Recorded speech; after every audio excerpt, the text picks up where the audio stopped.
call this meeting into order.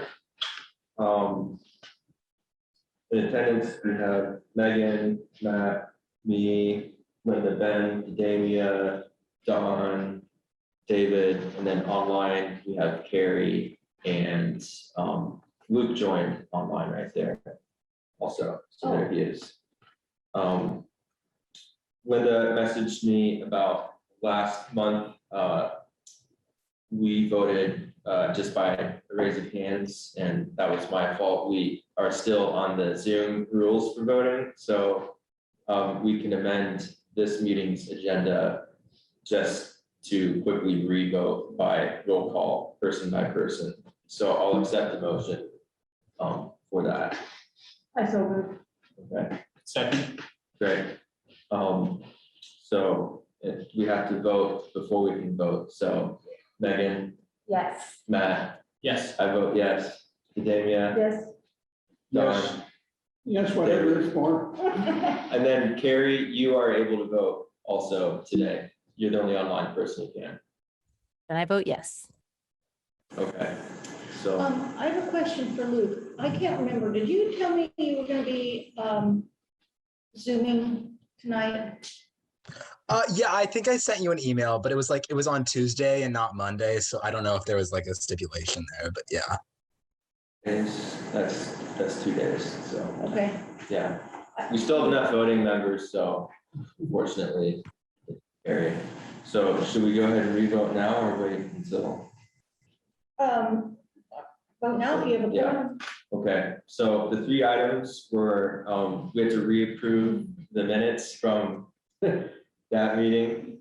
So we already did, so we just have to go again. Megan, Yes. Matt, Yes. I vote yes. Yes. Damia, Yes.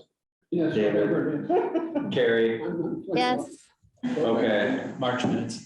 So those are March minutes. We have 2 more. Plastic netting.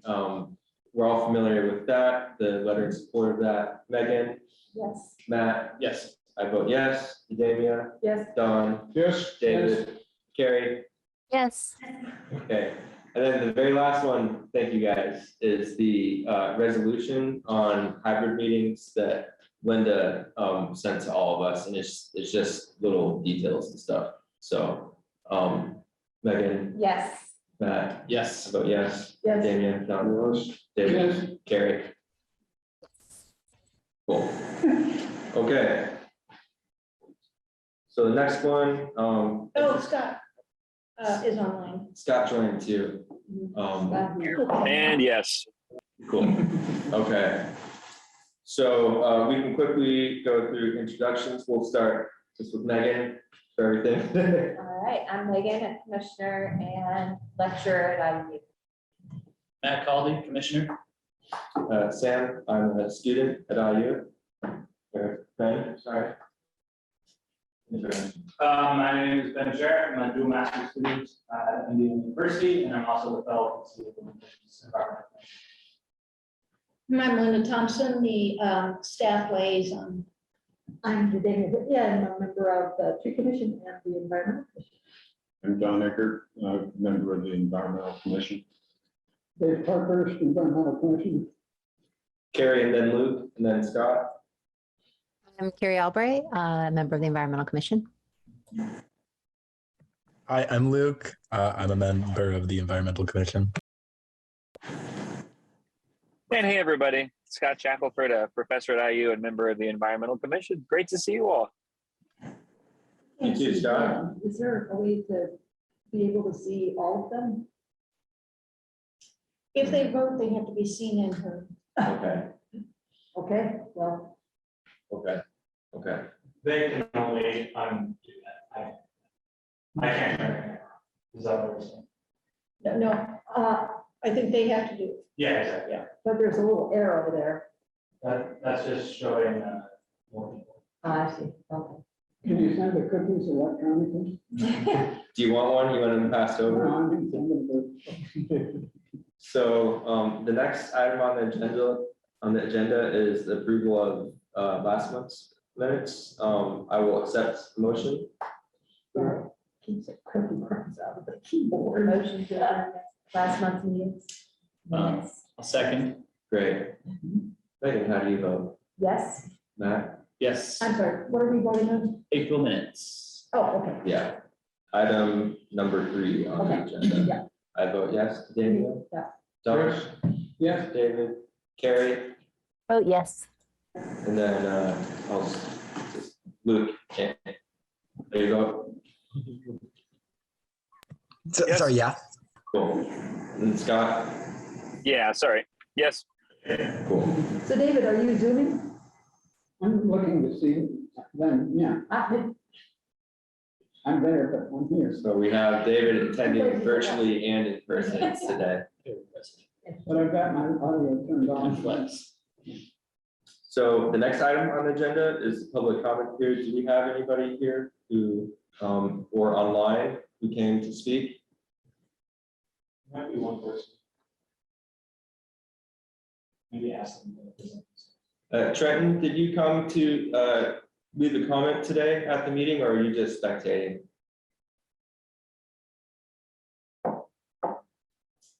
Guess that answers. Recording in progress. Just right, there we go. Comment answered. Spectator. Great, so that is that. The next item on the agenda is we have Christian Freitag from the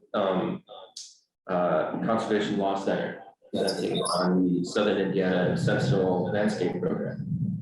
So, Sure. yeah, you ready? Where do you want me to be? Where's the best place for that? I think someone's microphone. Yeah, it's probably my fault. Okay. You can sit right here and I'll just, Well,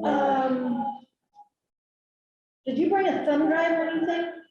No, we emailed it to you, did you get it? Yes, I don't and I sent it to everybody yeah, else. Linda resent that to everyone. Oh, yeah? Yes. Okay.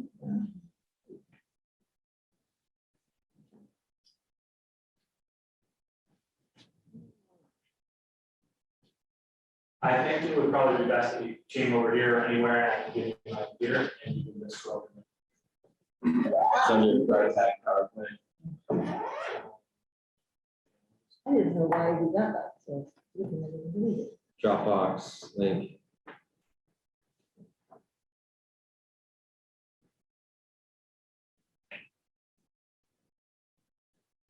David? Hey, you all right? Yeah, more or less. Linda, one more look at Some days more, some days less. Just a second. I got it on the 17th.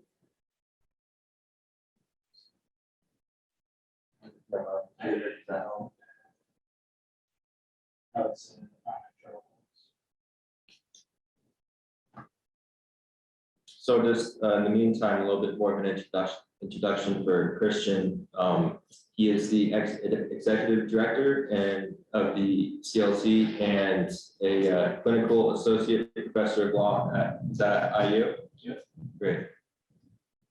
You have 20 years of experience in land conservation, program management, nonprofit management, and landowner negotiations. So that's very good. And he is a past DC member. Even better. I am a past EC member on the way in here. I will tell you, I'm a past EC member, and that was a good experience in almost all the ways. The way that it was not the best experience, and this is not on you or the city, this is on us as environmental commissioners. Smallwood haven't done much, and I don't feel proud of that. So, What did? Smallwood, the large development is off in the Big Red. The giant brick. I know what you're talking about. And the EC's ability to affect that proposal was literally limited to recommending that they plant red maples instead of white pines. I mean, a project of that scope that changes the culture of your community at a time when that was still a question, like how are we going to deal with downtown? This would have been in the very early 2000s. Smallwood happened, and Smallwood came before us, and we couldn't do it. We could barely do a thing about it. And that was my proposal at the time, this is wasting your time, probably. My No. proposal at the time was to make sure that that the EC had a greater ability to affect change, which is to say, I recommended that the city council, the mayor has a lot to say about who's on the EC. The mayor could appoint one of the city council people to be either ad hoc or an actual voting member of the EC. So when the EC made a recommendation, it will be carried forward to the city council. And I just offer that for your own edification. It doesn't happen yet. Anyhow. Thank you for that. Thank you. Yeah, well, I think it was a real thing, and I think you all need more power. Small would have it on my watch, not your watch, and I apologize for that. So yeah, you want me to do it over here? Or I set it up for you right there. Would you Okay, rather cool, me do it? No, I'm happy to do it. I'll do it this way. So have you all read about Sentinel Landscape? You know anything about this? Am I starting at the beginning? Yeah, you've read about it in the newspaper probably a little bit. Sentinel Landscape is what we're here to talk about today. This is not important. I already got the intro, and we'll get to that in a minute. Let's start with you. I'm going to just give you background. I didn't prepare notes. If I can't learn how to talk about this, then this project has no chance of succeeding. So I appreciate the ability to just come and talk to people like human beings. Sentinel Landscape is a federal program that was started in 2013 by a combination of federal agencies. In the environmental community, we use a lot of word soup, so hopefully I don't slip into that too badly, but it was a combination of agencies, namely DoD, Department of Defense, USDA, Agriculture, and DOI, Interior. And the three agencies together started the Sentinel Landscape Program in 2013, with the primary mission being protecting military bases around the country, protecting military readiness, and what they call encroachments. That's what they're worried about, is encroachments. And encroachments take many forms, and we'll get into that in a second. But I'm going to give you like a real high level thing, and then we'll go through some slides. And some of those slides we can skip because they will give you the high level thing. I'd much rather talk to you as individuals than give you a PowerPoint presentation and like make you look at the screen instead of just listening to me talk. You can decide for yourself whether that's a good market, but that's what I want to do. So in 2013, these three agencies get together, start this federal program. The primary objective being buffering military bases or protecting military readiness. And one of the problems that military bases face, well, they face all kinds of what we call encroachment problems. Like think about Atterbury, which is like a really big military base, not too far from here in northern Brown County, southern Johnson County. That's about 34,000 acres. I mean, that's a big chunk of land. By way of comparison, Brown County State Park is 18,000 acres, to give you a sense of comparison in terms of scale. And back when that's Army National Guard, back when they built that base, it was out in the middle of nowhere. It's not out in the middle of nowhere anymore. Indianapolis has caught up, right? Johnson County is now bedroom communities for Indianapolis. And so now they've got residential development all around the base. Well, what do they do at Army bases? They blow stuff up. They fly helicopters. You know, when they did helicopter training around here, how many people complained about it? For good reasons. They complain about stuff like that, right? And so like residential development is not necessarily what they consider a compatible land use for the military bases. Likewise, when you have agricultural runoff, when you've got lots of chemicals or siltation that runs into the bases, those places treat their own water and drink their own water. Their inability to treat and drink their own water, or making it more expensive for them, makes it harder for them to do their mission in terms of national defense. At Crane, Crane is the third largest naval base in the entire world in terms of land mass. In southern Indiana, we have the third largest naval base in the entire world in terms of land mass, because in the late 1930s, when they put that place together, we still fired big bullets from ships. You want to fight a bad guy, you fire big bullets. You had to make those big bullets somewhere. It was hard to invade Indiana. You could invade the coast, but you couldn't invade Indiana. And they still have half that ordnance sitting there just rotting away and not really knowing what, unfortunately. But what they do now is not build big bullets. We don't do that anymore. What they do now is a lot of electronic stuff, we can call it for very shorthand. Like you want to jam the drones of the bad guy, you have to do a fancy electronic stuff to jam the drones of the bad guy. Well, if you got to test out your drone jamming technology, that could jam the technology of local communications in southern Indiana. That can be a problem. So what they want is nature nearby, and whether that takes the form of agriculture or working forests or nature preserves, nature is a good neighbor to the military. And so they built this program in 2013, primarily to help buffer the military bases. Primarily, but not only to buffer the military bases, because they thought, while we help the military bases deal with encroachment issues, what else do we care about as a government? What do we spend money on? That's how you find out what the government cares about, right? What do we spend money on? Well, we spend money on all those farm bill programs, like we have a wetlands reserve easement program. We've got so we protect wetlands through the farm bill. We protect soil health through the farm bill, conservation security program, conservation reserve program. Highly erodible soils is another big thing. They work on water quality in different ways. I don't have the thing with me, but there are like 15 farm bill conservation programs. They already spend a bunch of money. And I mean a bunch of money. They also spend money on the Endangered Species Act. Every federal agency is required to enforce the Endangered Species Act in their missions. So they spend a bunch of money on that. There's all these things. They thought, while we protect the military bases, let's also check off some of these other boxes. They built a Sentinel landscape program. There are 7 of them. It says 2013, they've named 7 of them. And they took a hiatus from naming more until about 3 months ago. And well, about a year and a half ago, they said they were going to start taking more, and which anybody that wanted to could put in an application. We worked for about a year and a half on Southern Indiana. I'll show you the map of why it makes sense here. To give you a sense of the scope of the program, since 2013, as I said, that's 9 years, they've added 7. On those 7, the government has spent $500 million. We just submitted one and got approved 3 months ago. We're one of 3 new ones, so there's now 10. And our landscape is the size of Connecticut. It is 1.5 times the size of Yellowstone National Park. It's 3.5 million acres. It's not quite 20% the size of Indiana. About 18% of Indiana, but it's big. It's big. It's big. And so, what does the program do? And that's what I'll go through. That's what I'll go through the slides and tell you how the program works. Is all of it in Indiana? Yep. All of it's in Indiana.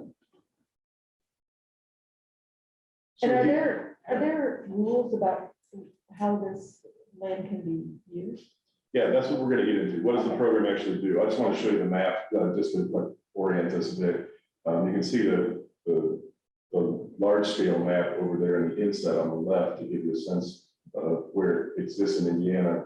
We had originally proposed 6.5 million acres, which went all the way down what we call the river, the big river, down to the high river, because that would pick up a bunch more of the national forest as well as the endangered Indiana bat habitat. But they told us we had the best application of anybody they received, but if we kept it as big as we wanted it, then that we wouldn't get it. So they encouraged us, let's say, to scale it back. And we did that by moving away from county boundaries into what we call HUC 12 watershed boundaries. You guys probably know how that stuff works. We use sub-watershed boundaries to create the purple boundary here. And why did we think we had a chance? Because we're up against, honestly, Eglin Air Force Base in Florida, like one of the largest Air Force bases in the whole world. Like the places in Southern California that the Navy works in, Texas, where there's military bases everywhere. But we're up against like big competition on this thing. Why is Southern Indiana going to get this thing? Well, look at the landscape. We've got 4 military bases. That's the thing, is 4 military bases. This is actually the old Jefferson Proving Ground. Some of you have been here as long as me. You know a lot more, know it as much about it as I do. The old JPG, what we called it, that was Air Force for a long time, and Army National Guard part of it. But they've shrunk the military part of that Indiana Air Range Complex down to a little tiny piece and made the rest of it a National Wildlife Refuge. It's a funny National Wildlife Refuge because there's still a lot of unexploded ordnance there, and things go boom. Sometimes Bambi will be walking along, boom, which is a bummer. But also think about the size of that landscape.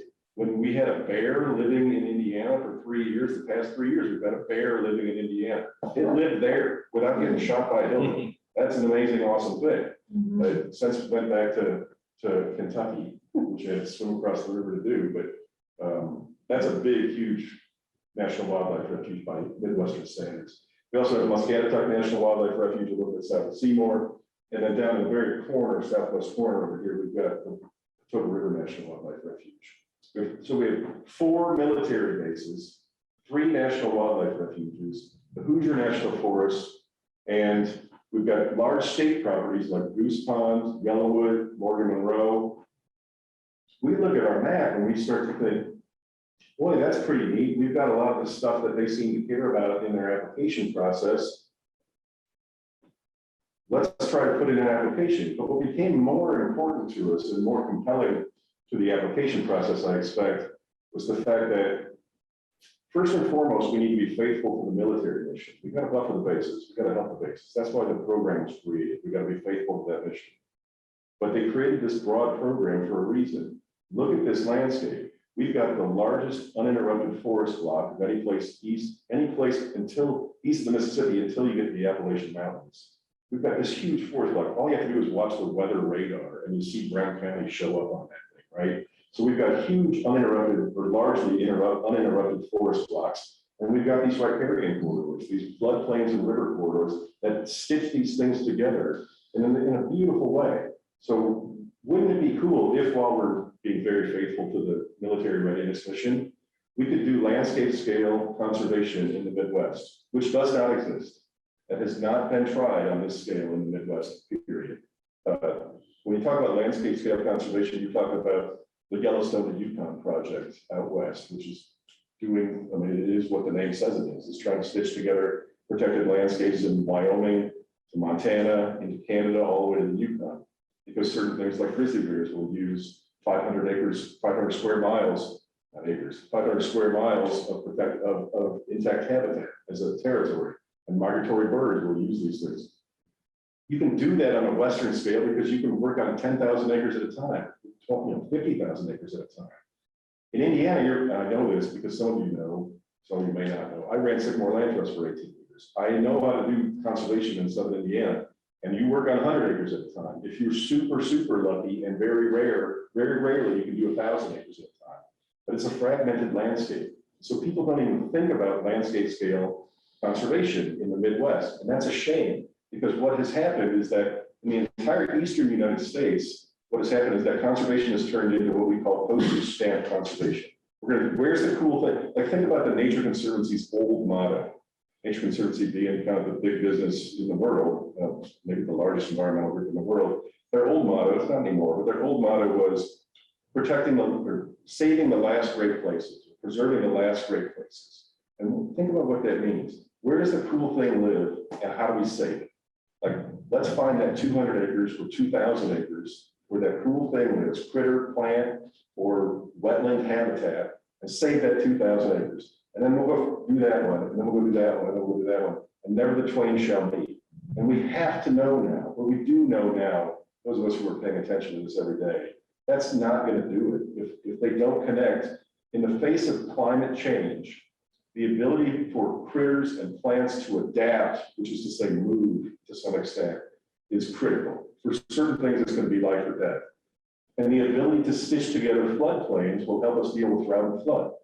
It'll help us deal with water quality. It'll help us deal with the Gulf hypoxia problem.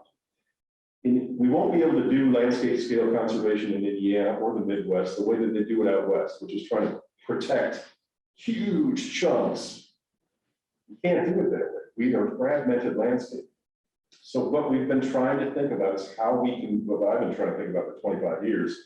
I didn't ever think that the Department of Defense would be the vehicle to maybe make this happen. But you take your, you find your sweet spots, and this has been a sweet spot. This program allows us to reconsider and reimagine what landscape scale conservation could look like on a Midwestern landscape. Because instead of, we're never going to save 3.5 million acres. That's nobody's objective. But what we can do is talk about the old JPG, now Big Oaks, as a node, and Crane as a node, and Atterbury as a node, and Potomac as a node, and Goose Pond as a node, and then use those river systems and already intact forest systems to try to stitch those things together like sinews or veins through a landscape. Now that, if we can pull that off, we can change the way conservation is done in America, not just in Indiana, but in America. So what does the program actually do? The program doesn't come with, I told you, it's huge, 3.5 million acres, the size of Connecticut, that's cool. Like over $500 million on the other 7 landscapes, that's cool. I wish I could tell you it meant that $50 million are going to drop out of the federal government sky into our lap and we can go do great things with it. That's not really how it works. Well, maybe fortunately, in the end, it might be more money than that. What it does is all of the existing federal programs, and as I mentioned a few minutes ago, there are dozens of them. Some are easy to explain, some are hard to explain. But what it does is prioritize those existing federal dollars, those existing programs into the federal landscape because they're all competitive. A farmer wants to enroll in the Farm Bill program, which is called the Wetlands Reserve Easement Program, or we used to call WRP. That's the Wetlands Reserve Easement Program. And that's for wetlands, is to protect wetlands. It's a way that you can say, my back 40 floods all the time. I'm sick of losing my crop. I'm willing to protect the wetlands, but you got to pay me for it. And there's a Farm Bill program that does it. But I'm going to compete against everybody else who wants to get into that program in Indiana and Kentucky and Ohio and everywhere else. Now that, so the application process is competitive, now I get extra points on my application, which means that all of the, like, and that's Wetlands Reserve Program, there's one for soil retention and real high grade soils. And there's lots of other programs that do that, but all of those programs will now be prioritized. It was just a program, some of it, Linda, you may have seen it, came across your radar probably this week, the America the Beautiful program. And it's talked about like there is another $100 million that's going to be spent on climate resiliency stuff for shovel-ready projects in the next year, basically, next 6 months. And it said, even in that application, we will prioritize these dollars towards sentinel landscapes if you have ready projects. But to be fair, I don't think we have a ready project. We found out about this 2 months ago. And we're in the process of hiring people to oversee it, who will be housed in Bloomington, Indiana, in my office. But it gives you a sense that nobody can predict for sure. I would suggest or surmise that at a minimum, tens of millions of dollars of federal conservation funding will come to this landscape, this 3.5 million acres in southern Indiana over the next couple of years. That's going to be, we're going to start with a 3-year time frame. We're going to move to a 5-year time frame, then a 10, then a 20. And our objective is to try to stitch together landscape scale conservation in southern Indiana, the likes of which have never been attempted in the Midwest. And you all, Linda, thank you for inviting me to come talk about it. You all should just know about it. I'm not 100% sure how we're going to be able to work together. I'm not 100% sure how it's going to get implemented. What I know is that we're going to try to work with private. All that money, that like tens of millions of dollars that's going to come in, is not going to come to Conservation Law Center. Not going to come to me, unfortunately. I'd love to have it, but it's going to go to private landowners. So our job is going to be, the feds are going to pay for us to hire one person, project coordinator, and I didn't make a job offer today, but I finished the interviews today. That job's been open for a month. Feds will pay for that ongoing. I'm also going to hire a full-time lawyer. We went out and raised $700,000 to hire a full-time lawyer for 5 years to oversee that. That's just the starting. We're not going to get this project done in 5 years. No way. But that's the starting point. And so we're going to have 2 people dedicated to overseeing the implementation of this project. We're going to be working with DOD, DOI, and USDA primarily to identify priority lands. Where's the highest impact lands? Where, if we protect this wetland, it has the most impact on water quality, on climate resiliency, and endangered species. Identify those properties. Who owns them? How long have they owned them? How do we reach them? Can we talk to them? Are they willing to do anything? Maybe they'd sell, probably not. Would they do an easement program? Maybe, if they got paid the right amount of money. But trying to implement private land conservation strategies on a giant scale. So, let's see what else I got going here. So those private landowners are inside that purple boundary. Yeah. Yep. And there's hundreds of thousands of them. Yeah. I mean, millions of them, probably, to be honest with you. And some of them are going to have no interest whatsoever. Right. And others are going to be willing to take their quarter mile of stream frontage and put a 20-foot vegetative buffer on it. Mm-hmm. And the more of those, those are the wins. I mean, pardon me for slipping into professor mode. I do this for a living nowadays. I'm a professor at the law school these days, but there's going to be 3 primary ways that we quote unquote save the land, we're working on this program. And the first one is going to be, some of you know the term fee title. It's owning the land. It's what you call, what the lawyers would call, you own the fee title. That's known as the term, but you own the fee title. That means the feds are going to buy some more land to protect it as part of the Hoosier, say, or something like that. Or the state's going to add on to Goose Pond. It's going to become public land. And so there's going to be some public land saved. There's also going to be some private land saved, like, okay, the feds aren't going to buy that, or the state's not going to buy that, but Sycamore Land Trust might buy that. Let's add to, that's privately owned, let's add to that. So there's going to be some fee title that happens. There's going to be another one that's going to be conservation easements. This is going to be a huge one. Again, this could be done publicly or privately. Conservation easements, think about, these are permanent protections on private land. So the big ones that come in are administered by the Natural Resource Conservation Service, which is a USDA sub-agency. So like all those farm bill programs, you want to protect your wetlands, you want to protect your soil. If you qualify for that program, you can enroll in permanently protected, publicly held conservation easements.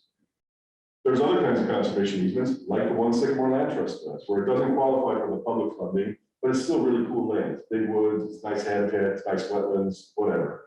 There are going to be a bunch of, so think about Sycamore Land Trust and all the other land trusts of this part of Indiana. There's going to be 3 or 4 that are going to be interested. A third category, and I think this may end up being the largest of the categories, are best management practices. Where this is permanently protected. It's owned by either the state or the feds, or it's owned by a land trust kind of organization. Conservation easements, permanently protected. The easements are then held by either the public agencies or a private group like Sycamore or somebody.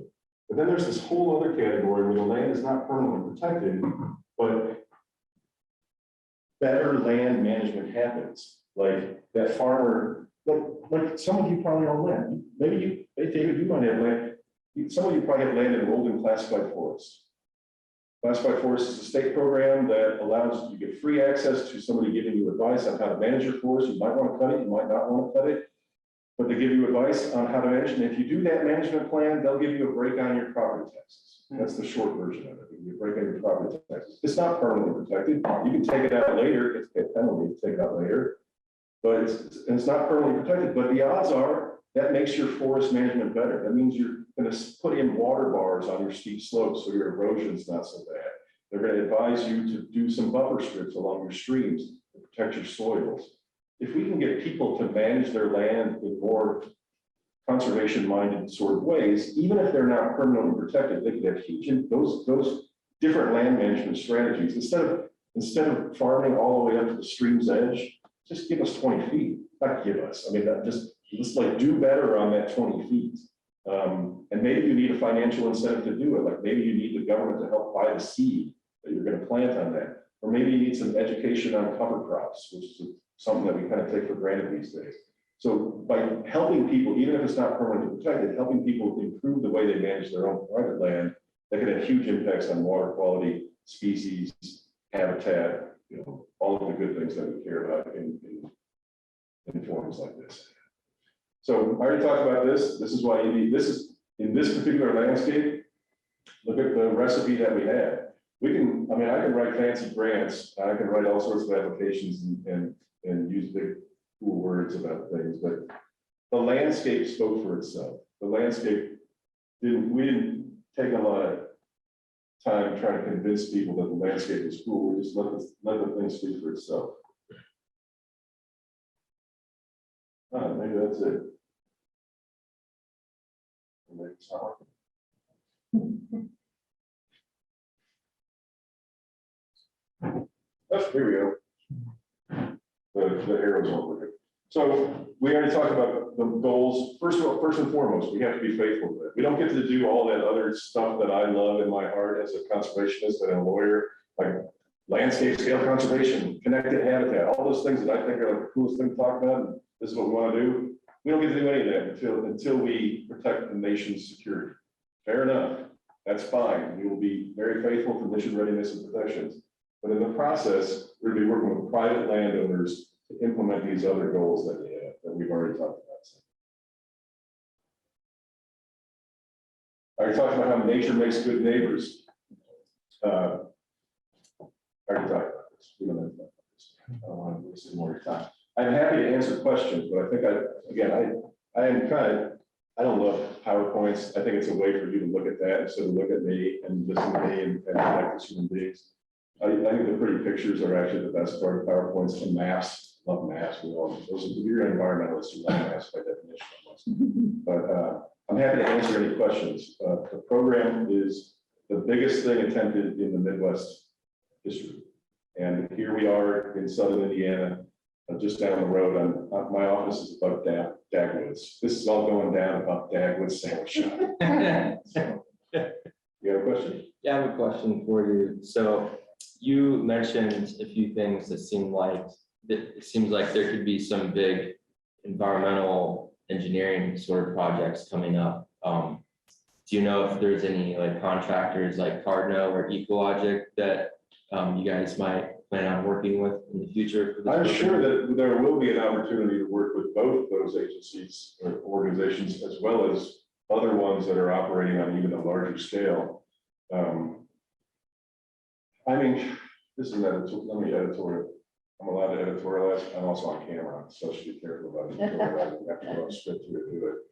I'm increasingly of the mindset that the conservation community needs to embrace capitalist concepts. Capitalism is a scary thing and has wrecked a lot of. I mean, it's been a problem. Let's say we cannot be honest about that. But it's also a huge solution. The philanthropy will have trouble keeping up with the scope of the problems that we're facing to the environment. I can go out and raise. Last year we raised probably $4 million for different stuff that we've got going on, which is all really great to me. But philanthropy, that's just not enough. It's just not going to keep up with the scope and scale of the problems that we're facing as climate change is happening.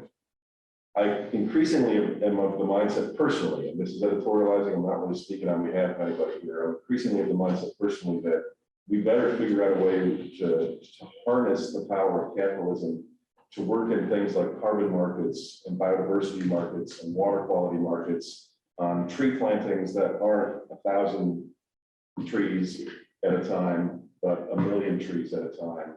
And so I think there will be opportunities to engage with, Cardno is not exactly local, but it's mostly local. I'd call that local-ish.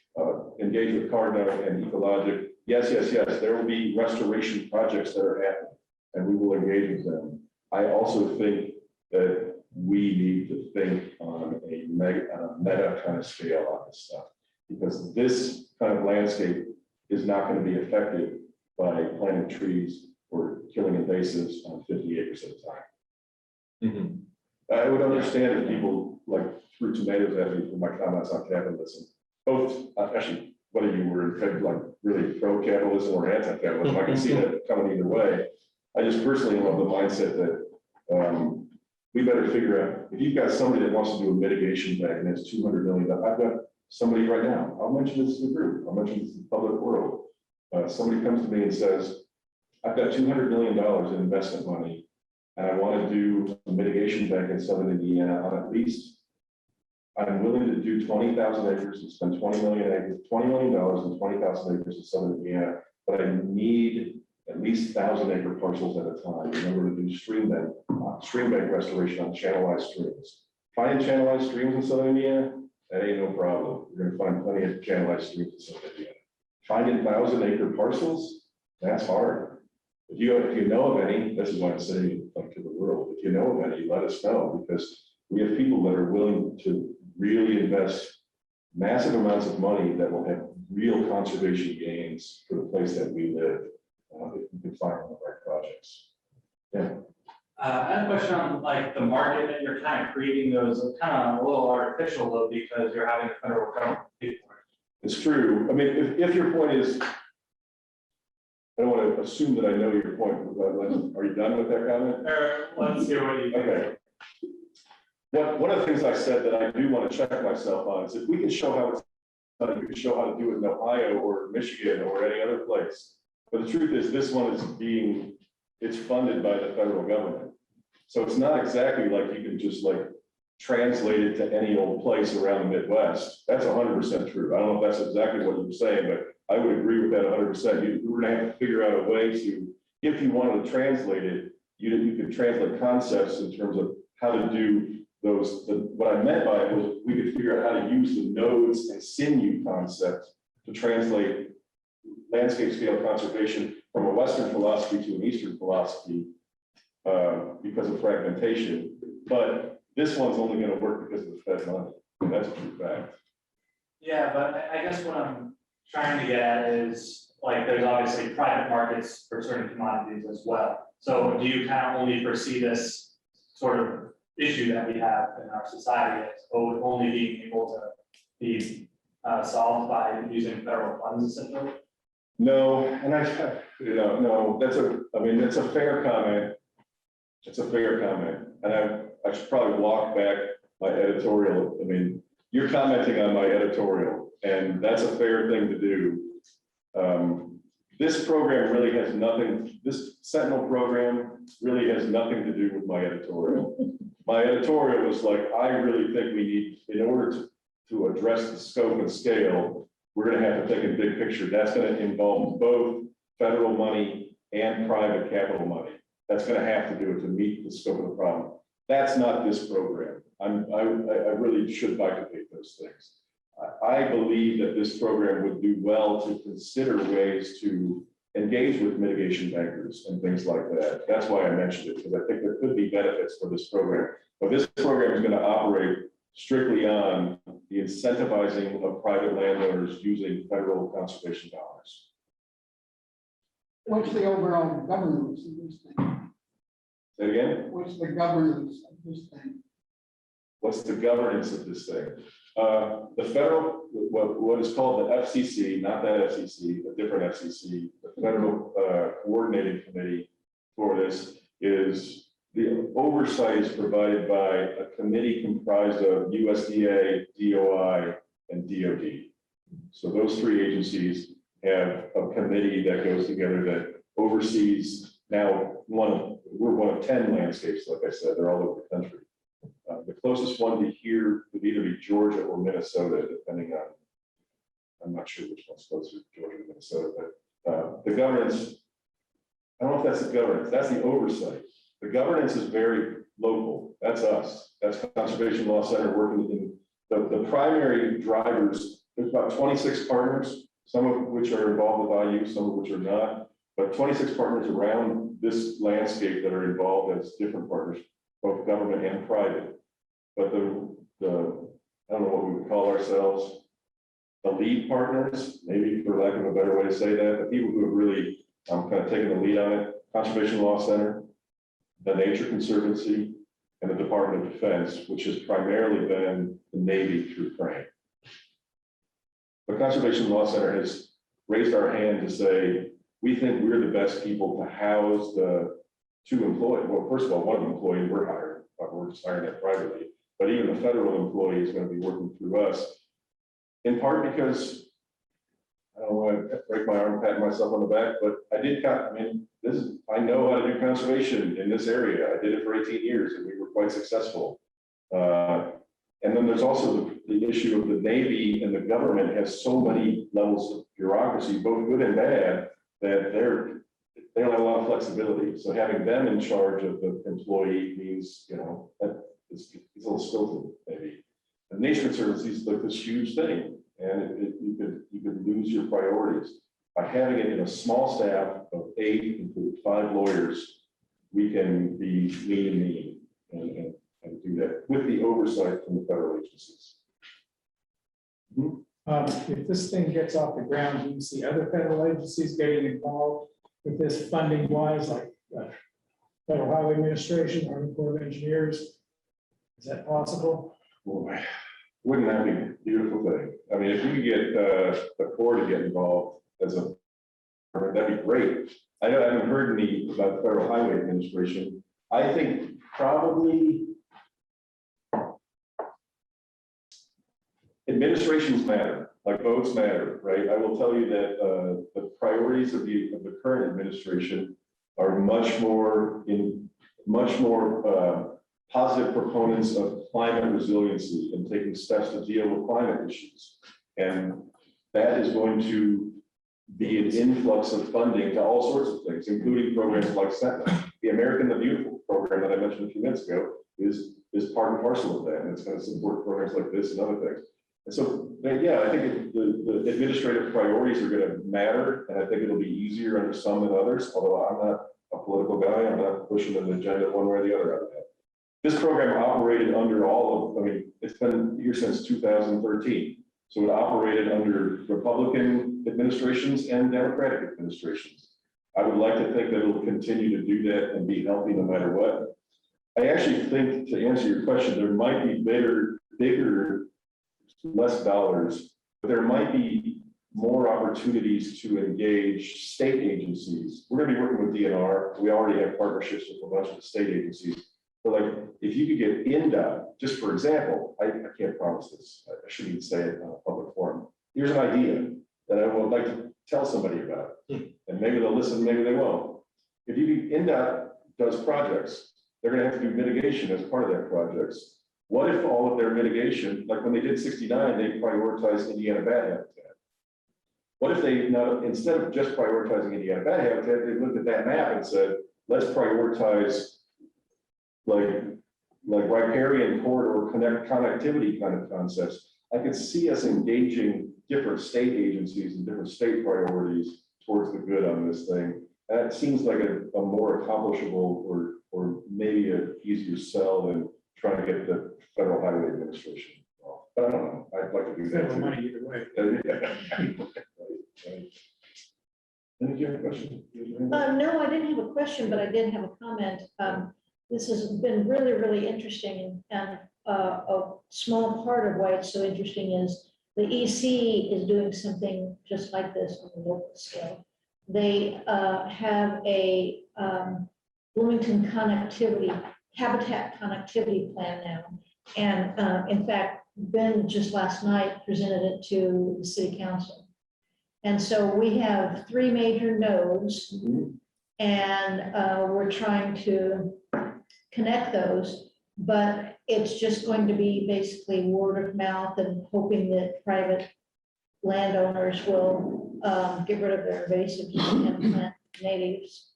But it's exciting to hear the same thing that we're trying to do. And we don't know how to actually make it work because we don't have any money. Well, if you ever want to talk to somebody who's sort of lived in the trenches for 20 years, but I have to connect with those people, I'm happy to do it. I also will offer up Conservation Law Center. We're a pro bono law firm. We represent public agencies and we represent state nature preserves when they've got trespass issues or somebody cuts down some trees. We mostly represent nonprofits, conservation groups around in Indiana and around the country, and we do it for free. If you have issues, I can't do everything. We've got a limited staff. I don't want to stretch us too thin. But if you have things that you think that you might have some lawyers would be helpful, let's have a conversation. I can't promise I'll say yes, but I will promise to have coffee. That sounds good. That's fair. Thank you for that, by the way. I have a question for you, and this might be way too early for the program for you to know this. Are you aware of any specific aspects of this program that will directly benefit the environmental scene in Bloomington, or is it just too early to? Well, yeah, the environmental scene in Bloomington is a funny category to consider. If my initial response to that is, I have no doubt that we are going to be working on issues that affect Lake Monroe and the Lake Monroe watershed, which is the environmental scene in Bloomington by any other name.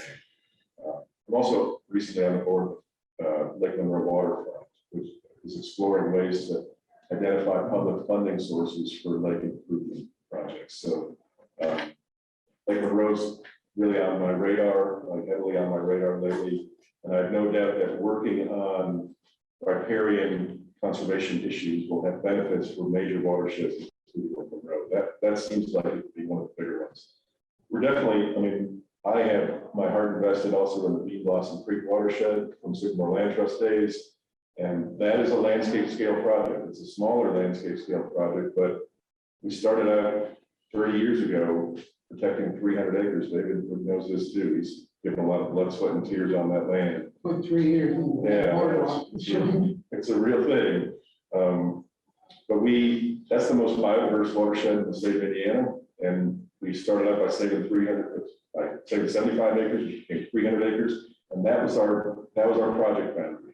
We knew eventually the right thing to do is to look at that watershed, not that property, not that parcel, but at that watershed. So let's protect that one, and that one, and that one, and that one, using all sorts of fancy legal techniques to do it, and try to string the pearls together on the necklace. And so I know that we'll be working up in Bee Blossom. I know that we'll be working on Lake Monroe kind of stuff.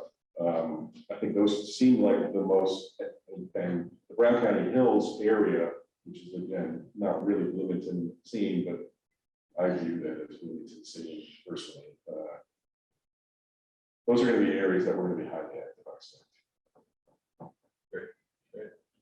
I have one more question. Sure. That's fine. You mentioned that the Sentinel Landscape Program is specifically looking for like sort of larger vacant properties, within the landscape. Does the Conservation Law Center or any of these other groups have like a way in mind that they plan on sort of getting a hold of like these valuable people who own these valuable properties? Your question is proper, whether or not I make this correction, but I'm going to make a correction. When I was talking about these large chunks, like 1,000-acre chunks, and let's do 20,000 acres at a time and $20 million, that was like in the hypothetical. We have a mitigation bank. There are people out there that want to do projects like that. We'd like to hook up with them. That's not technically Sentinel Landscape. Those are just a separate group of the world. But I think we should figure out a way to try to talk to them because there's big potential there. But the Sentinel Landscape stuff, the question is still legitimate. How are we going to reach the right people? We're going to have to make a plan and work a plan. I know that sounds cliche, but we've already got a draft implementation plan, the implementation plan, and we're going to have to make a final implementation plan when we hire people in the next couple of weeks. And then we got our first job is to make a good plan and then work that plan after that. But what do you mean to make a good plan? Well, we're going to have to, what are the priority lands that we care most about? Where do we get the most bang for the buck? People have done all sorts of models on it. The Nature Conservancy has their own model called the climate resiliency model. And it incorporates things like connectivity, size, hydric soils, forest cover, lots of things that would go into a resiliency model as anybody can imagine. I mean, there's lots of variables that would go into such a thing. But we will use models like that and other inputs to say, what are the things that give us the most bang for the buck? Then we find out, where are they? And that's like making fancy GIS systems, honestly. We will develop some fancy GIS systems. And then we will say, who owns those things, which is also more GIS work. Who owns, like, where's the cool stuff at? Who owns it? And how do we reach them? Some of them are going to be in the ag community, some are going to be working for us, some are going to be just like real nature preserving kind of stuff. But how do we reach those different audiences in terms of an outreach strategy or marketing strategy? So all of that's going to have to go into an implementation plan. Ultimately, we can't force anybody to do anything. We're not trying to force anybody to do anything. We're going to have to raise their hands and say, I'm interested in doing right. I want to know what programs are out there for me. Crane actually put together a really killer tool through the White River Military Alliance. I think you've all used our county GIS our system. And you click on it, you can find all sorts of information. You got property report cards. You can find out how many times the property has sold, like in the last 100 years. How long did those people own it? What they pay for it? How much property taxes they pay? You know, you can find all sorts of information. You know how to harvest that stuff? Is a gold mine of information. But Crane took that one step further to say, because Crane's primarily interested in buffering the base, right? Their 3-mile buffer is their real priority. And they've got a program that takes GIS technology and allows a private landowner within that 3-mile buffer, click on their property, and it gives them a list of all of the conservation programs that they qualify for, state and federal. Like, here's classified forest down at the bottom, but then going up, do you have because think about the amount of geospatial data that's available. The soil maps will tell you what kind of soils you have. And using that data, you can find out whether or not you qualify as a wetlands reserve program candidate. So by clicking on your property and incorporating all of the geospatial data out there together with property data itself, we could say, we care most about, I'm just throwing an example out there. We get a lot of bang for the buck for properties that are at least 200 acres and within a quarter-mile of a navigable waterway and have at least 40% forest cover. Those are the ones we think are the coolest for whatever reason. And we could use that technology to print out heat maps, not just like where the stuff lives, but who owns it. And finding out who owns it allows us to reach them. And they might tell us to take a hike, and that's the way it goes. But you gotta go through that process in order to make the priority, in order to do your prioritization. That makes sense? Yeah. I'm a GIS student at IU, so I'm interested in, do you guys do your own GIS or?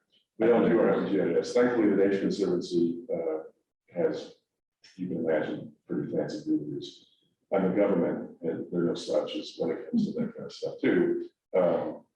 But check out, and I'll be glad to talk to you more about it offline, but check out the White River Military Alliance website. Just Google White River Military Alliance Crane GIS. And whatever you come up with will be the website that is, like again, click on my property, and I can see the 14 programs that I may or may not, I mean, I would qualify for theoretically. I may not be interested in them, but those are my options.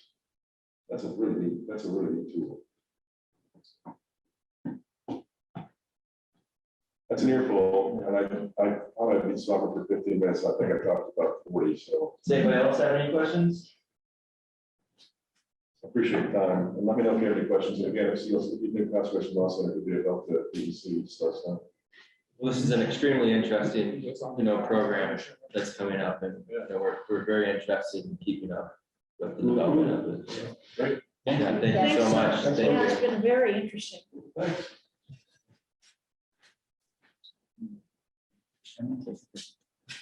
Yeah, take some cookies if you want. Great. Am I allowed to excuse myself to use the restroom for a minute? I think Is so. that kosher? Sure. Great. Oh, more treats. Ooh, yeah. Seriously, I'm gonna pick up pizza after the meeting. Try your cookies. Go for it. We'll also end up taking the cookies. You make these?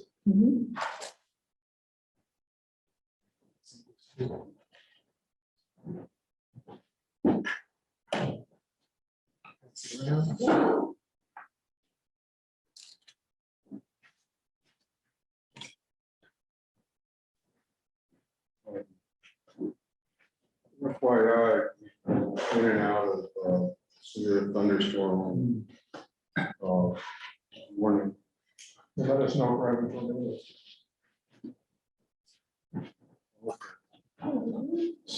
Skylight blows in. Getting chocolate in the middle of the city. Looks like you got something else.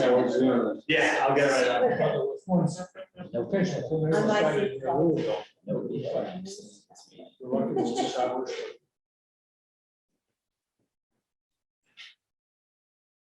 What is that? Thunderstorm and was. There's 3 active thunderstorm warnings for us. All basically down from the Good mix, Mike. Yeah, what are these? Good mix. Where are they? Oh, Surprise. Is there a playlist left? Oh, yeah. Mike, what are these? Here's the rest of the plates. Oh, my bad, I was working. almonds and their little sesame crunchies. Sesame.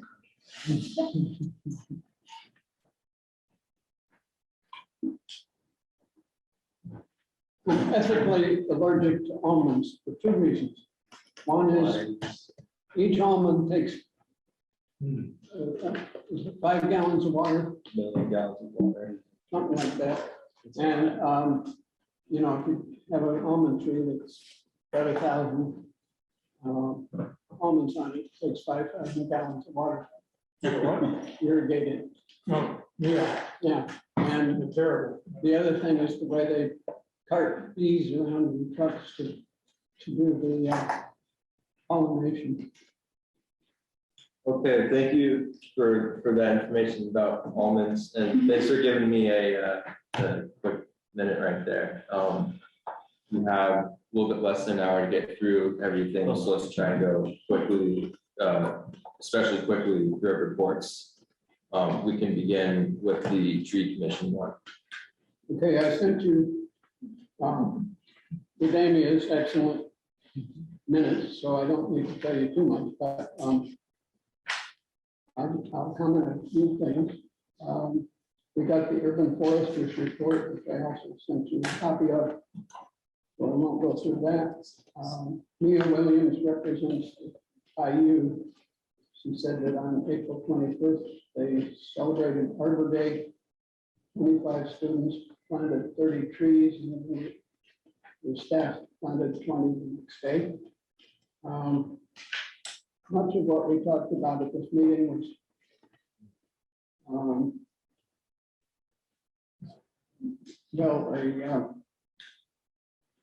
a letter, a memorial resolution for Tom Coleman, who died recently, but he's been on the tree commission for a long time. And George Hickman was not reappointed, even though he wanted to be. He was sent a letter and said thanks. There's some fairly new people that I haven't mentioned before. Stephanie Freeman Day is a PhD student. And Mary Welts recommends, or is on the Sycamore Land Trust. She's their education director, so they're new members of the tree commission. And Terry Bridges, who's a board certified master arborist, has been on the commission for a long time, and he's just resigned. So that's sort of about the people of the tree commission, and I'll leave it there. Well, there's actually some big news in the bylaw changes that were proposed. One of them is that there's a proposal up that would limit each member of the tree commission to 2 terms or 3 terms. I think it's 2. Yeah, which would mean that Laurel's off, I'll be off.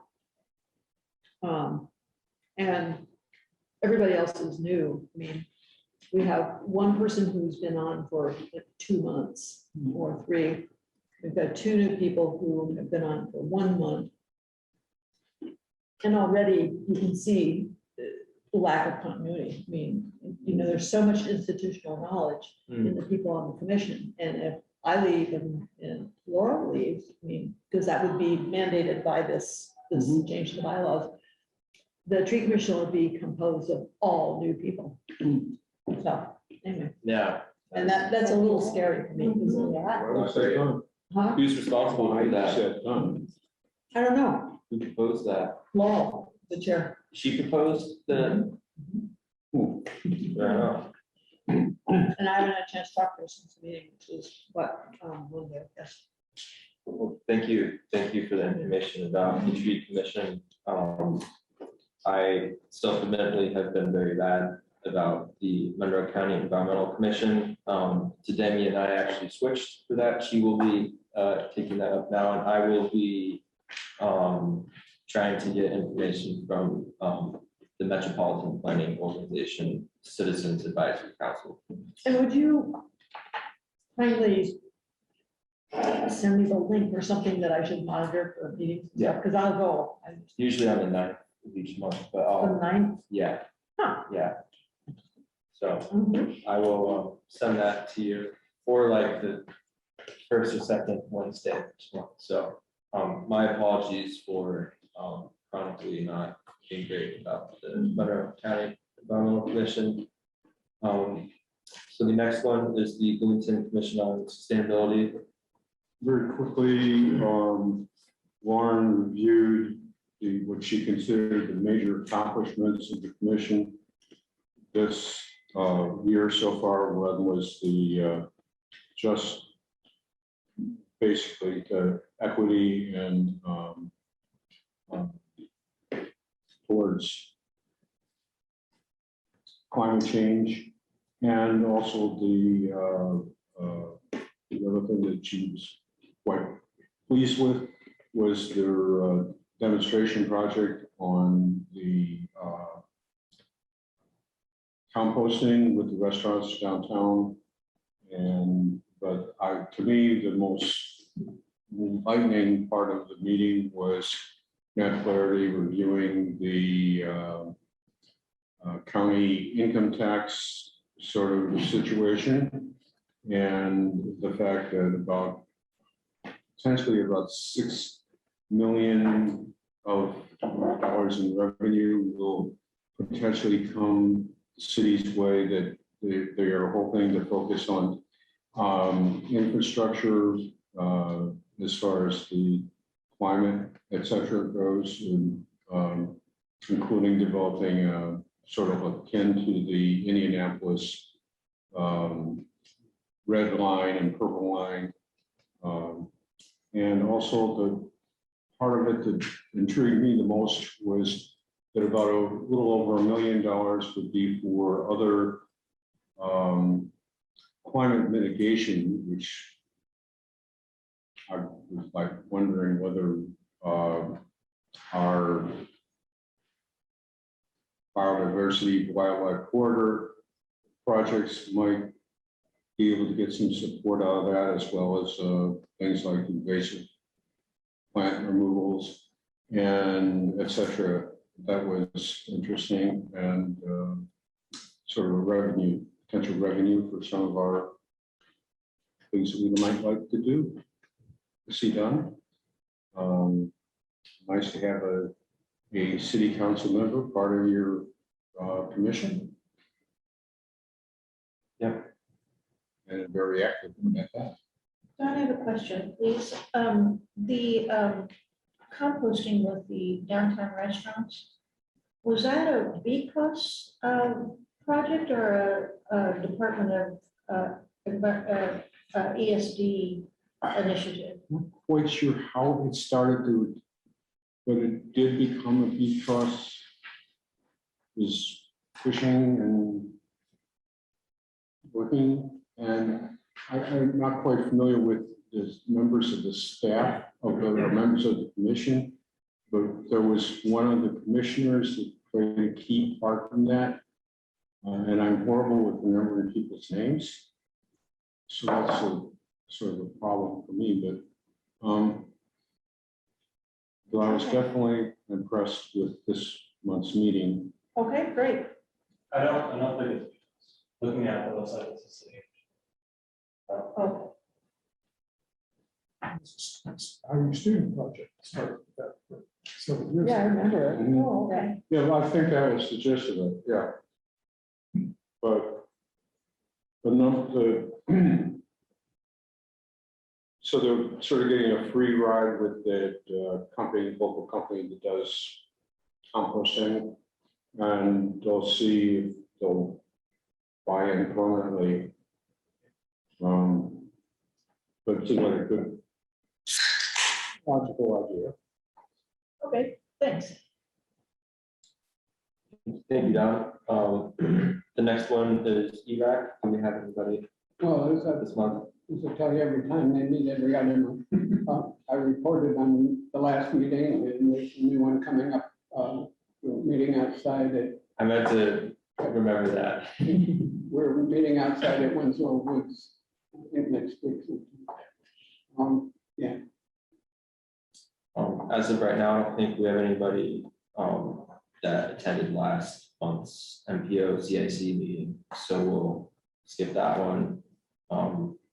Friends of Lake Monroe, they are not meeting still. We're between two grants, but they're now having 3 public meetings.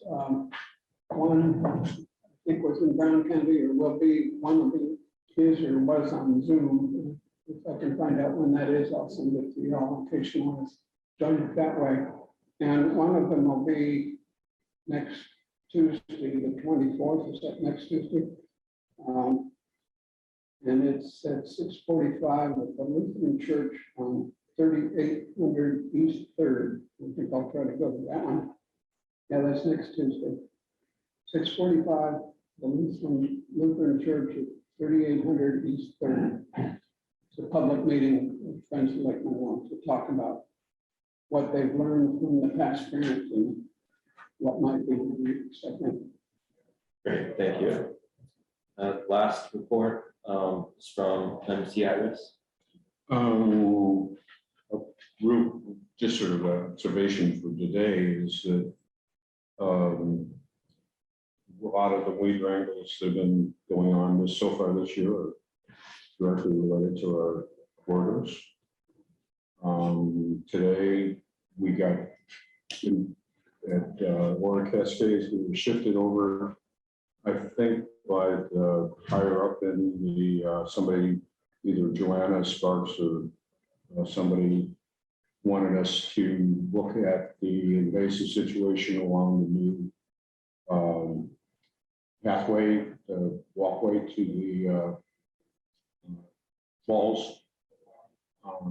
So that was all the usual suspects. And it's going to require some work. I mean, they did a wrangle last summer along the old trail to the falls, but the new trail basically is down in the valley itself. So it's obviously wheelchair accessible. Nicely done, except for one thing that bothered me was that whoever did the work left about it their treated lumber timber cuttings, littering the sides of the, so I was picking up pieces of treated lumber to dispose of, so it's not on the, literally on the soil. But anyhow, it was obviously moving ahead.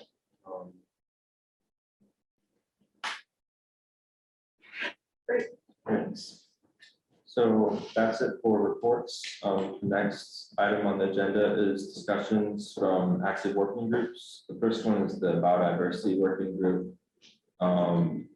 We haven't met super recently. The last time we met, we just talked about some vague ideas about what our next projects might be, and something that I thought of was maybe trying to assist MC Iris, or just for our own habitat connectivity program, maybe trying to obtain a grant to help with funding for that, and just generally working with MC Iris in similar groups to sort of streamline the general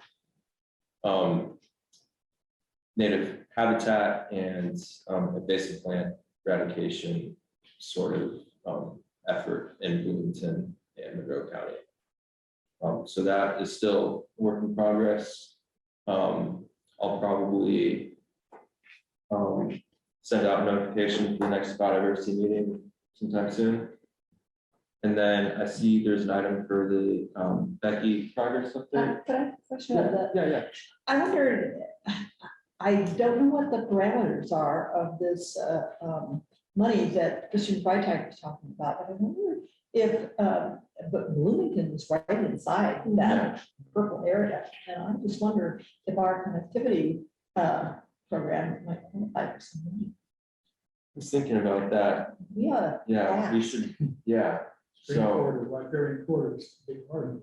yeah. Occurs to me too. Yeah, so I think we should make that a priority. Yeah, so I let's, don't know when the money starts coming, but we let's should be there with our definitely- hands Seems like- out. Yeah. It seems like they're months away, but we should definitely keep tabs on that. Absolutely. And also, I would definitely include city parks department people in this as well, because they control a fair amount of the real estate already. And with all the Cal repairs and other things that are in there, we're gonna need resources. Yeah. to address.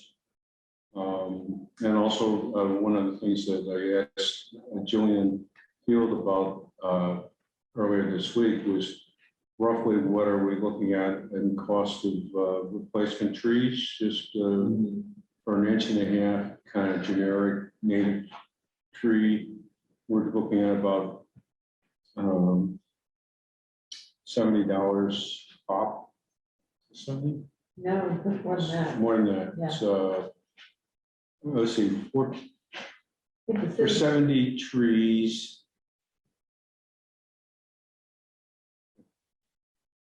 What is it, $4,200 or something like that? $600. Yeah, that's much more. Yeah, $4,200.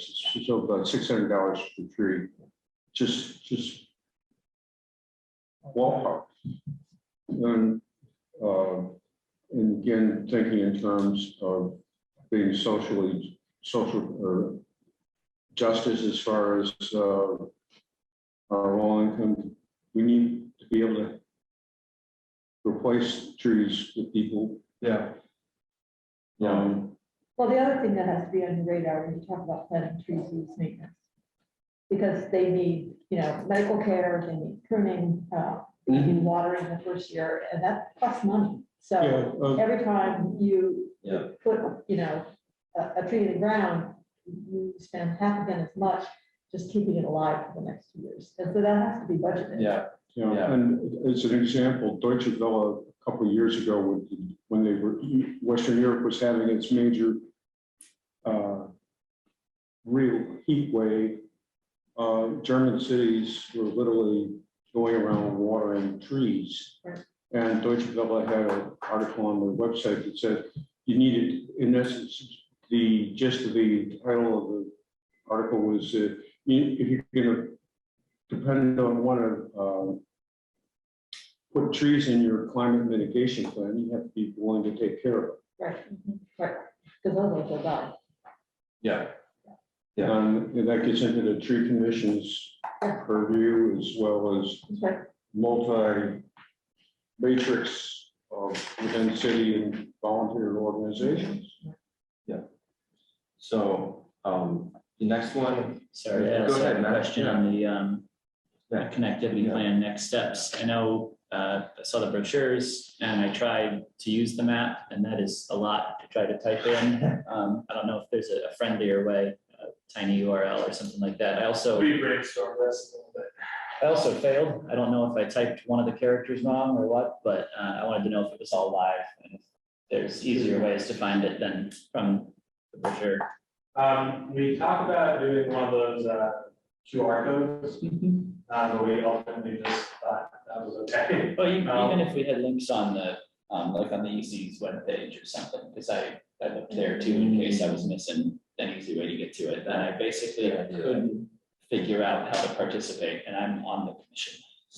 Tiny URLs are pretty easy to create. Yes. Yeah, there we go. So I don't know what the next step is, and I know, probably a lot of these were printed, but I'm looking for a more accessible way and to see if I can participate. Also, there's who was I talking with? I think that, Yes, you doing that. So you also gave me tiny links as well, so we can also do that. That's an option. That also is much less clutter. I can look at that. I like the idea too, though, of putting like the EC website, which would be a shorter URL, and then putting those on there. Because we have other resources on our site, and we update equal heroes every year and stuff like that. So having links to our pledge and the map and all things related to connectivity might be a good move. Definitely. Thanks for those great Yeah, questions. good job, Matt. That's all we got. Definitely. I also had a couple of things. Okay. Yeah, sorry. So this map is fairly old. That map's from like at least 2011, if not older. And so I think the next fellow or someone on the commission wants to take it. I think it's pretty imperative that we digitize some of the aerial imagery of the town, because the development projects that have taken place in the past 10 years or so are probably pretty drastic. And green space changes is also probably huge. So I think that's a pretty important thing to do to, along with the community engagement, to get done as soon as possible.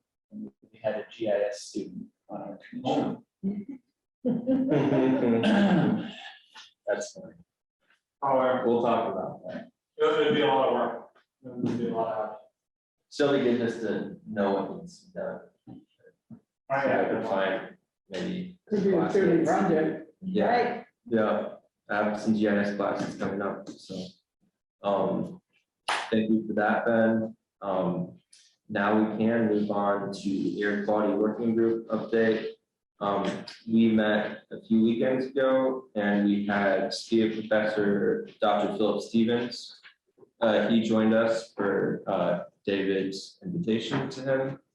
And we had the opportunity to just do a Q&A with him about air quality issues in Bloomington. We didn't discover, anything that was very alarming. The only thing notable was that in Ellisville, there's a known release of, I think it's ethylene oxide, which is a toxic sterilizing chemical, but he said that by the time it gets to Bloomington, it's diluted. So who's emitting that? one of the pharmaceutical factories out that way.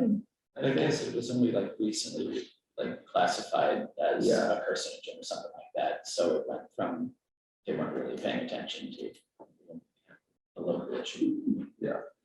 So it might be something that, EPA puts restrictions or something on, and we'd have to, or someone would have to monitor for it to make sure it compliance. I asked my son who now works at Baxter what they use. And I'll ask again and just try to write down what he says that they're using.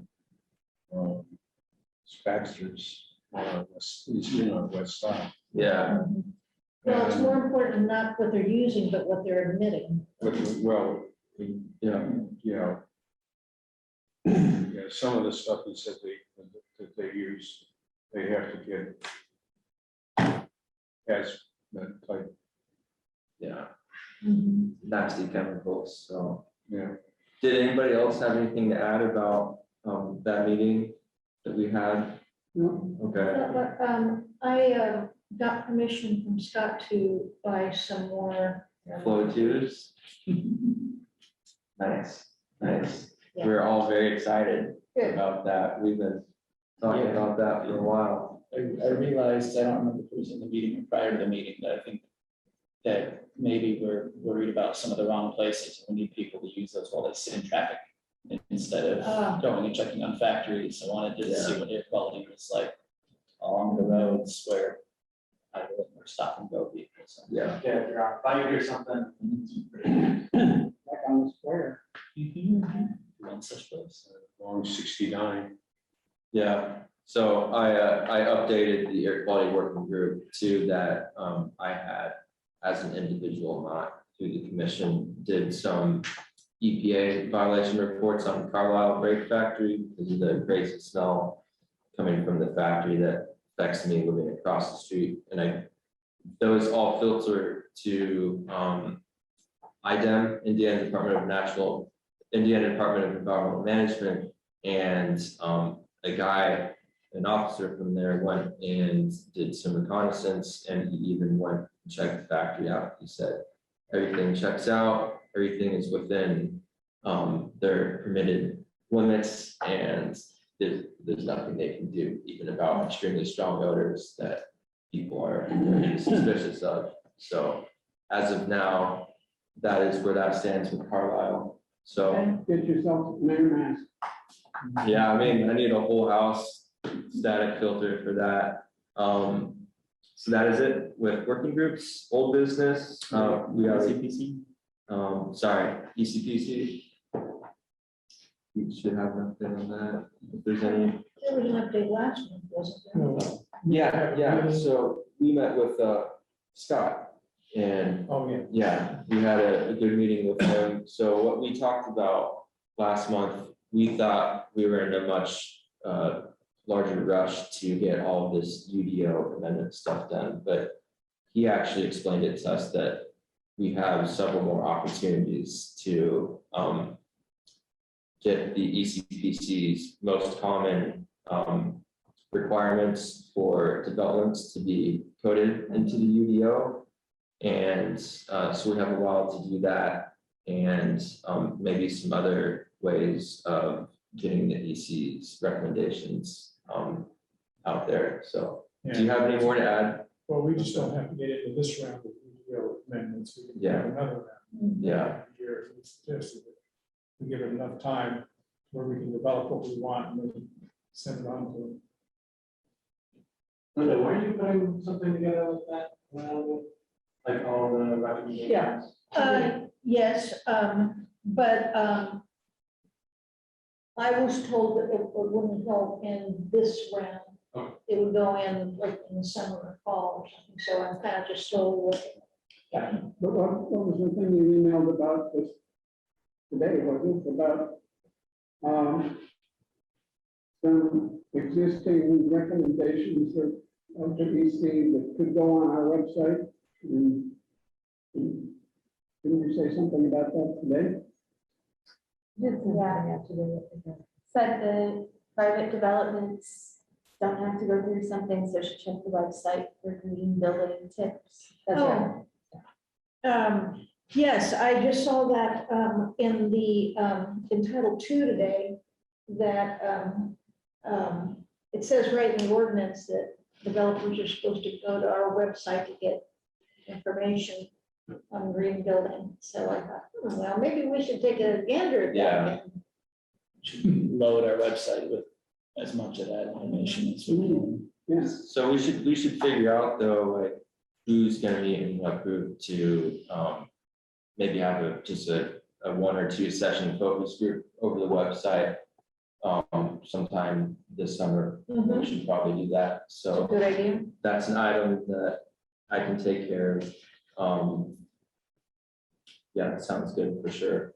Carrie also. Gary? You're muted. Okay. I was just saying that I would be happy to help with the website stuff, so definitely put me on that list. Cool.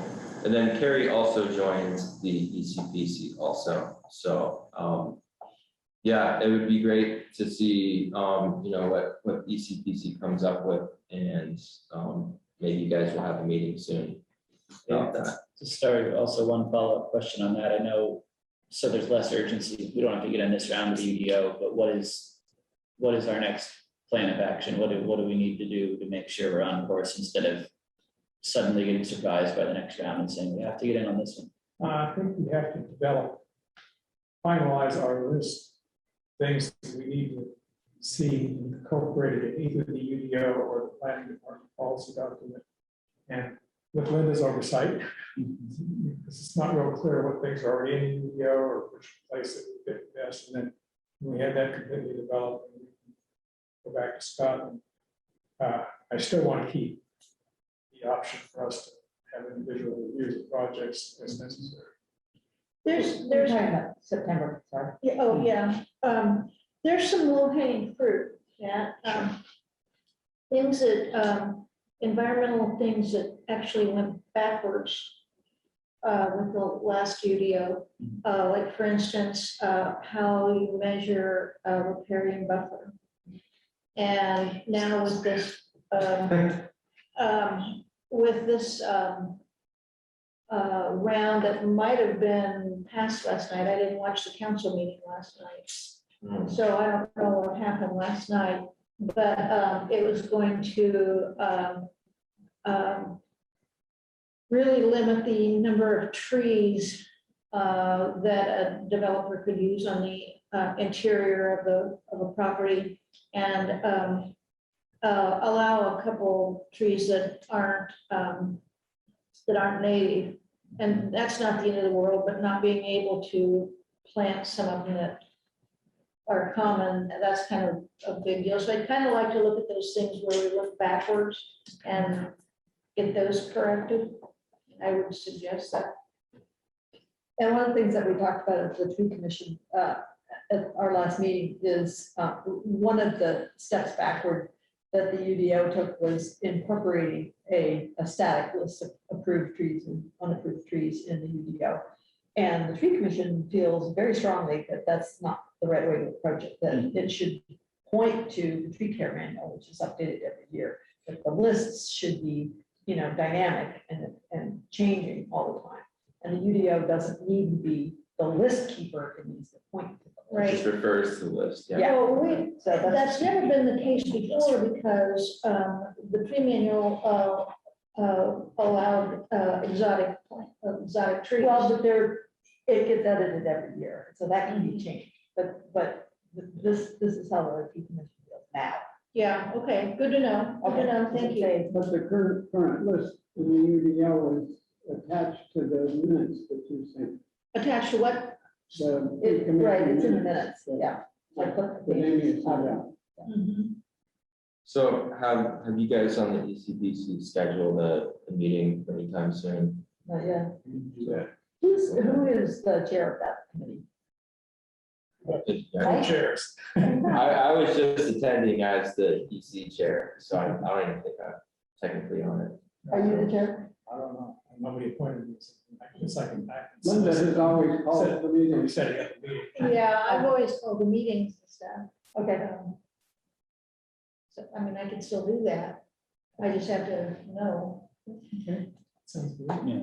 And maybe the next meeting, you guys can decide if you want to chair, and that might take some pressure off of Linda for calling meetings after that, so. Well, I don't know if you heard it all the way. Just Now, one they less pay the thing big bucks, right? for Linda to do, so. Does anyone else have anything to say about ECPC? Or the UDO?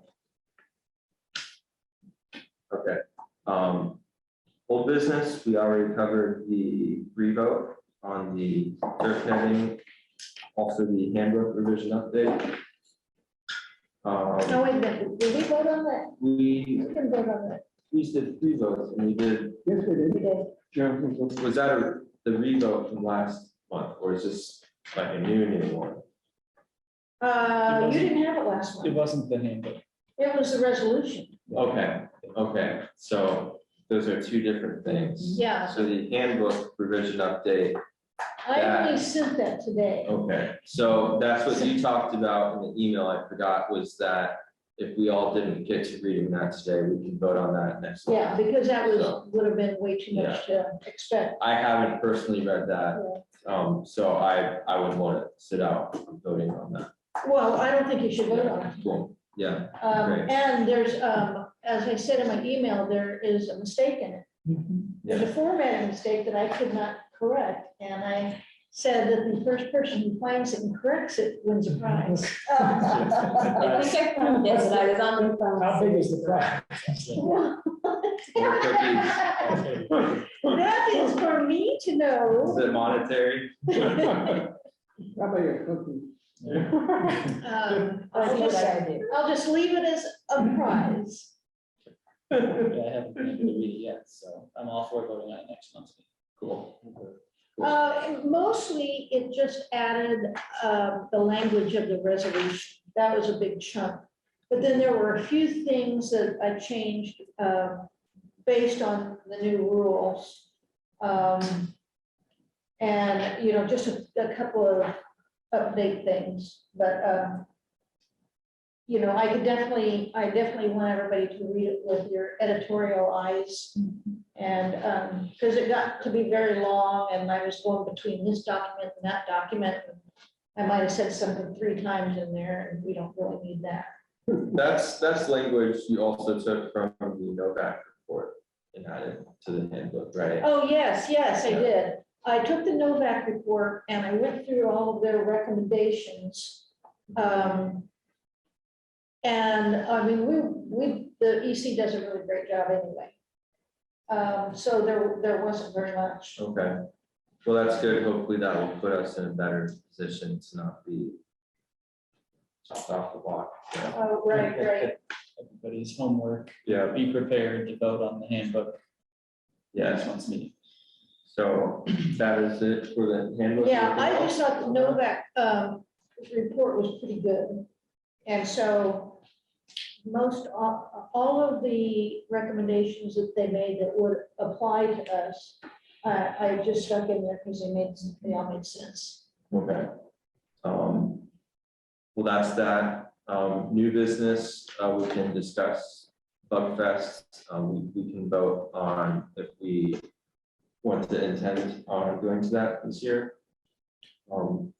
Any other details that anyone wants to talk about? I was a part of the tabling effort last time we did that. It was a fun event.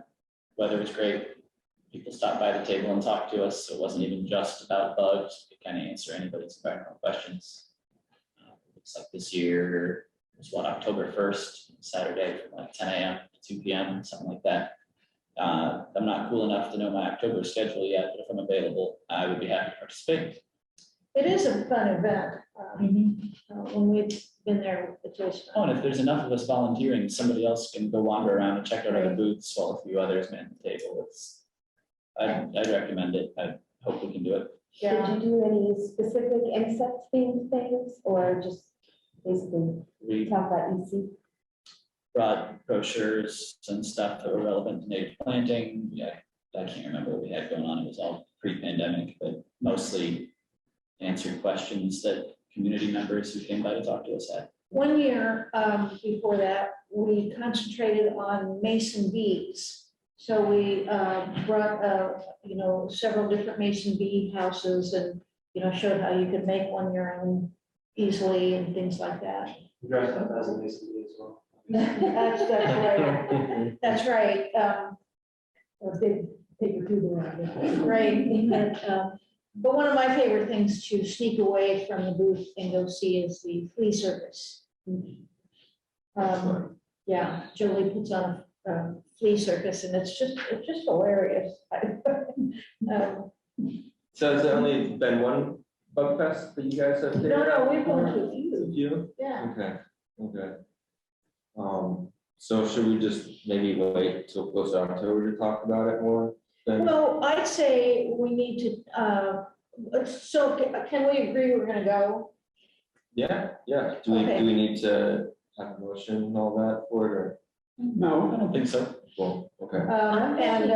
Pardon me? I was gonna say, I'm happy to brainstorm some fun activities. You're that small of this, right? I'm an Yeah, entomologist. you're an I'm extremely teaching qualified entomology person this there. summer and collecting data. Yeah, that's, if I don't go with you all, I'll go with someone. Right, no, that would be great to get together, this summer. It'd be great to have you there. And figure out what we're gonna do at the table. Yeah. Because just handing out some out-of-date brochures is, It was mostly about the conversation. I would love to go. I think it would be really fun. Yeah. What day of October? I can't remember which, It the was first, Saturday the 1st, I think. yeah, I don't remember off the top of We'll my look at the head. email. The first is a Saturday. Okay, Promising. Yeah. Probably not in town. I think we just need to see that we have general interest in participating. You don't have to commit to the day that's far away from it, but I think that it would be worth deciding collectively that we intend to table and then leave it at that. And just remember to throw it on an agenda over the summer. Carrie will come. Bug Fest will be held on Saturday, October 1st from 10 a.m. to 2 p.m. So, sounds good. That is it for new business. Do we have, is there anything else about Bug Fest anybody would like to invent? No? I'm excited that we have an entomologist on board for that.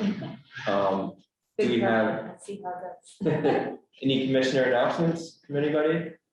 This This announcement? So, we're ready? Down really quick. First, for mitigation for climate change and wastewater or stormwater, I'm happy to see on Queensway and to Montclair that the utility department has been busy as beavers this past 2 weeks. And they are doing something about the problems that have persisted for probably about 50 years. Ponding of water and plugging of the storm drain and therefore increasing the risk of flash flooding downslope in Sycamore Knolls.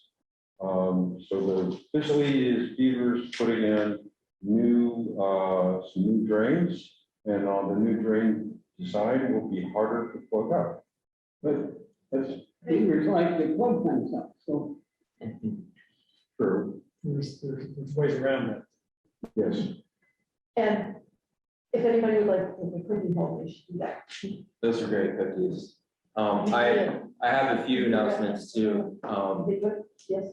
I had a column today in the news through the HT with Andrew. It was about IU's bad attempts at the climate action task force, not including students. Andrew wrote about that. And then I wrote about last June's flooding in Billington and how IU's campus is the main watershed that contributes to downtown Bloomington's major flooding. So It was a good article. yeah, so read that if you want. And then another quick announcement. We had our lead wrangle at Bryant Park that I'm the adopted green space volunteer for. Don joined that. It was really great, and we'll have future ones too. And I will continue to invite you guys to that. So, and then the last little thing we have is a card for Ben for all the great work that you've done for us. I think all of us have signed this. You are utterly amazing. And on behalf of the whole environmental commission, Thank you very we'd much. we'd love you to have this. Thank you very much. Keep in touch. Thank you for everything. Definitely. For sure. No, honestly, like, when I first found out that I had to come to environmental commission meetings, like, at 6 p.m. on Thursday once a month, I wasn't too thrilled, to be honest. But I really learned to love it, and like, I learned so much from all of you, and really got to see what city government is like and the processes of the commissions, and I really appreciate all of you interacting with all of you throughout the year or two, even though the first year was on Zoom. I'm glad I met all of you, and we'll definitely keep in touch, and I want to hear everything. I mean, you can ask them yesterday. I'm definitely gonna find it difficult to pull away. We'll still have questions for you now to set up the cameras and stuff. I mean, there's just so many open projects still, so I'm really excited to see how you all figure those out and implement those within the city. So it was an honor serving or helping you all out, being a fellow, and I appreciate each and every one of you. So thank you very much. You've done more than all of us combined. That's right. Spectacular. Thank you.